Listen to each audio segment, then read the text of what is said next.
Hello Malty, mad as a March here malt mates, and thank you to CB for that malt mention, a good one.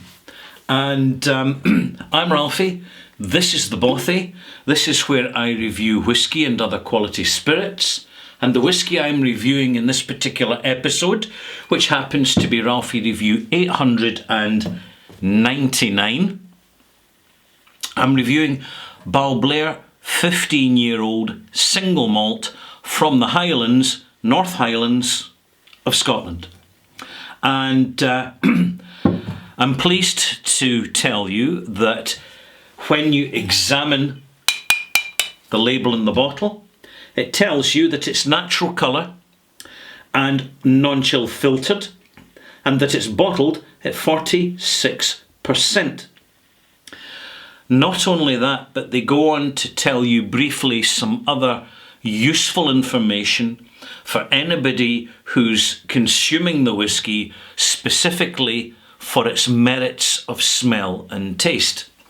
I shall quote: matured initially in American oak ex-bourbon casks, followed by the rich influence of first fill Spanish oak butts. Wonderful. You got to watch, by the way, when the distillers say Spanish oak. Do they mean oak from Spain, Sicil oak, or do they mean American oak imported into Spain and then made by Spanish bodegas into casks? Right.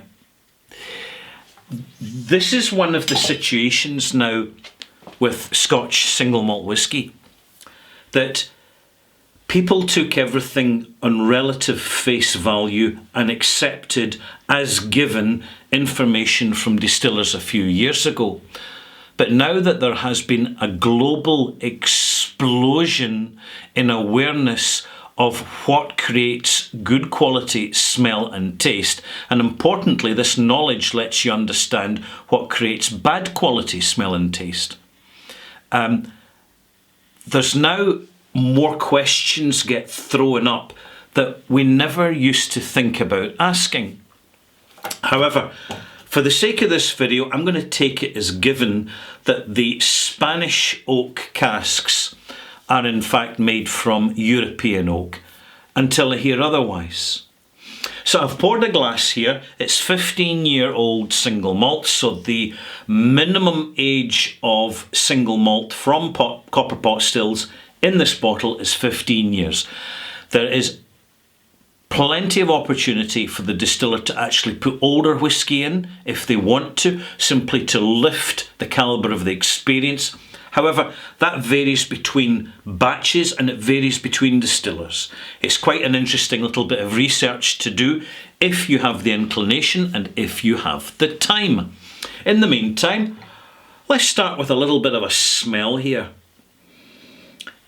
A little bit more intensity, as you would expect from any whisky which is bottled higher than 40%, and in this case at 46%. So this is in fact an integrity bottling of single malt whisky. It shows in the nose.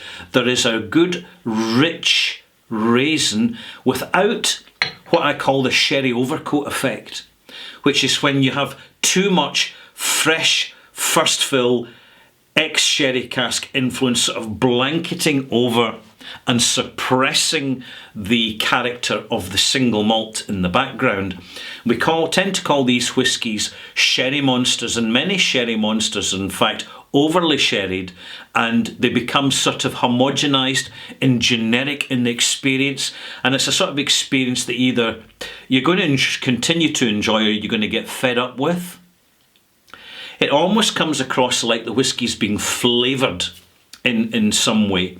Now, additional flavourings per se are not added to whisky. It's not as if this whisky has had honey added to it or apple syrup that you can have, for example, in some American bourbons. You get the apple version, honey version. I just tend to ignore those. We're talking about integrity single malt here, where the flavour is coming from two directions. It's coming from the signature of the copper pot produced malted barley spirit, which comes out the stills. And it's coming from the influence of the casks, the collection of casks, which has gone to make up this batch of whisky. My nose is telling me it's pretty well done. I'm not just getting the sherry influence, that sherry finish. I'm getting more than that. When you have a good balance between a sherry cask influence over in a chord, that's a good way of putting it, in a chord with ex-bourbon casks, particularly first fill bourbon cask influences, they create something which is more than the sum of the parts. It enhances the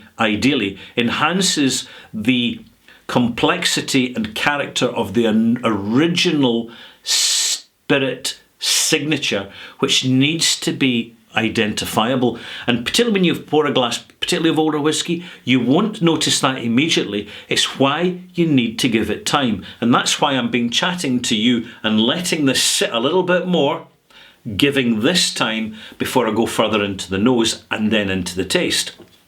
More about the nose. Fruity, virtually unpeated, crisp, raisin, honey, natural mild toffee, barley sugar. Soft, understated. Now I'm moving now from flavour notes to form notes, right? Now the form is this a gentle whisky, is it a bold whisky? Is it an aggressive whisky, is it a passive whisky? It's all part of the variations of the theme that you get, which makes Scotch single malt whisky so incredibly diverse without equal in any other spirit. And nobody's going to argue with that. And it's not as if I'm putting other spirits down. I'm absolutely not, because I'm fully aware of what bourbon can be, particularly with a new generation of craft bourbon or integrity bourbon makers that are coming through and exploring some of these older and alternative non-GMO mass-produced cereal varieties.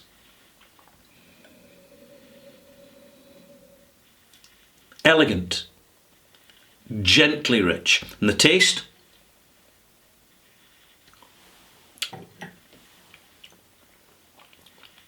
Spicy and a little bit nippy, but quite resinous and slightly syrupy. Medium with a touch of sweetness to it. All credit to the blender who has put this whisky together, because it's a very professional job. First taste, it shows. This is why it's not just in Scotch whisky, but the whole global spirits industry is an industry where you cannot just buy in inexperience with paper qualification and expect people to know what they're doing. People can know what they're doing in paper, but experience and sympathy for the product is absolutely critical to the future reputation of any brand around the world that wants to be taken as seriously tomorrow as it is today. To invest in the future, you need to prepare today's product with experienced people who understand what they are doing and have the resources to accomplish what they need to do to maintain the reputation of the beverage that they're representing. I've added a drop of water, 3 millilitres, not such a lot.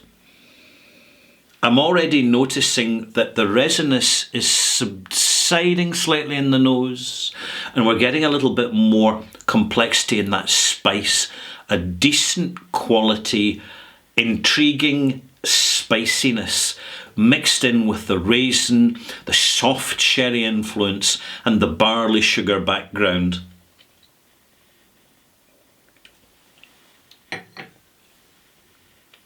Immediately, after adding water, even within a few minutes, And the more you leave it, the longer you leave it, the more you're going to get the beauty of it.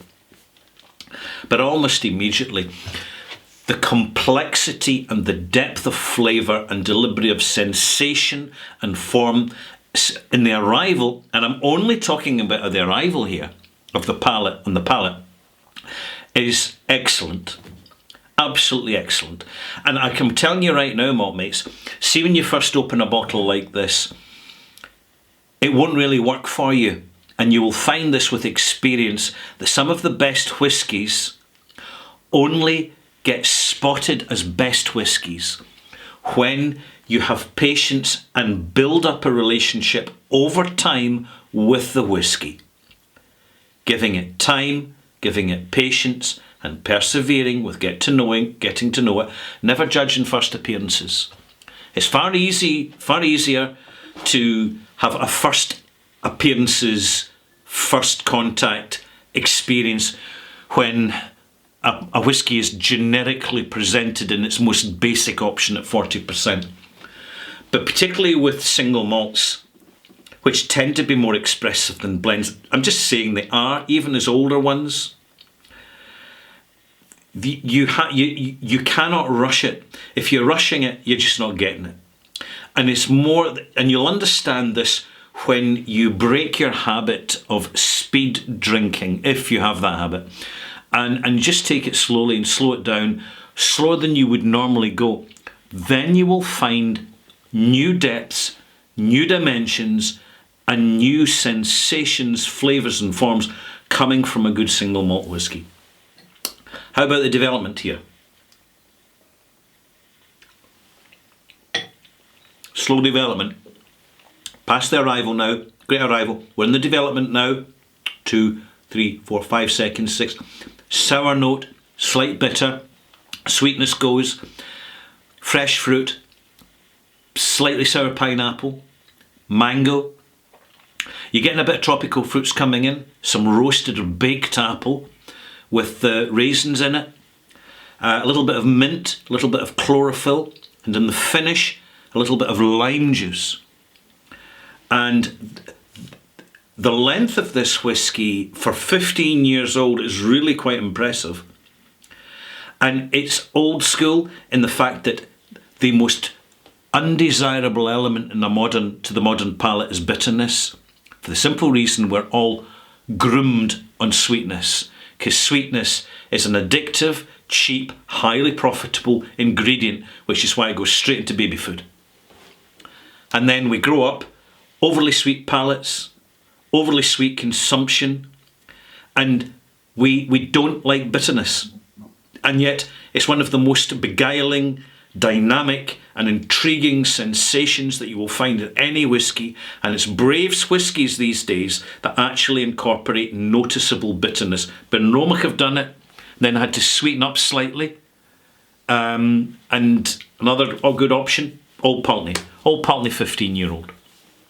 But here, that old-fashioned note has been retained. It's like having a bit of a brief conversation with an old friend, but it's not quite the same because the old friend has had a facelift, has had cosmetic surgery, and you feel it's not quite the person you used to know. And I'm going to come back to this shortly after I've delivered a malt mark here, because it's an issue. And I'm going to be covering this issue. 87 out of 100. It is, malt mates, a malt mark. I should probably give this 88 in an act of fairness. There you go. 88. For a simple reason, it's an integrity presentation, that's important.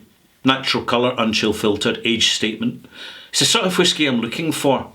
But something happened recently that tainted my relationship with Balblair, and that's what I'm going to discuss in my next review, Ralphie Review 899 Extras.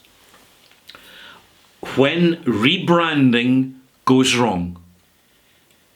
And I'm going to talk about that in some detail.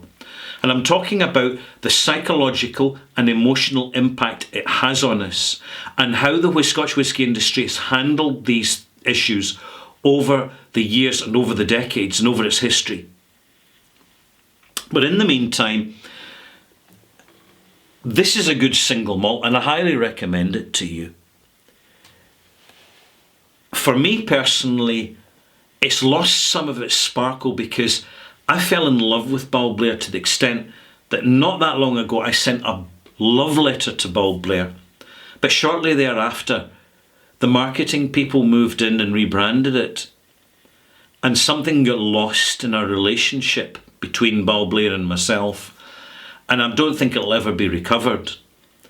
And I just accept it and move on. I'm not saying I don't buy it. Of course, I bought this. I buy the whiskies I review, so I still buy Balblair, but not half as often as I used to. And now, increasingly, I'm looking for independent bottlings of Balblair to recapture some of the magic of the past. But I'm glad I bought this official bottling. It's actually really good whiskey. And I hope you buy a bottle. And I hope you're not going to be overly swayed by my prejudices in this, because the thing about whiskey, it's an emotional thing, and I'm going to come back to this big time in my next review, the extras. Thank you, malt mates. I'm Ralphie in the Bothy, and you're wonderful.